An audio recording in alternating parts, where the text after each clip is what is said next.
I'm Chirag. I work for Siemens Healthcare, and I just attended the Docker and Kubernetes session by Rajesh. And what I felt was that it's really useful, and we learned quite a lot in the 3 days of the training that we had, especially on Docker and Kubernetes. Thank you so much.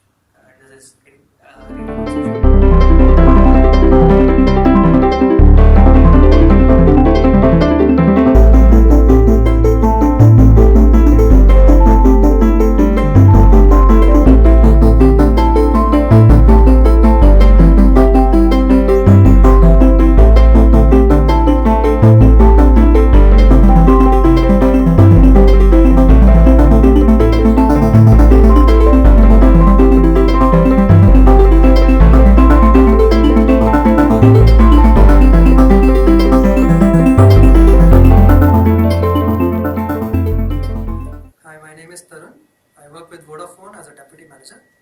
I had a privilege to have training with Rajesh, and he has been very phenomenal in explaining all the topics about DevOps, and he was also able to cover all the different topics from very different angles, which gave us more understanding of different perspectives and different utilities of different DevOps tools.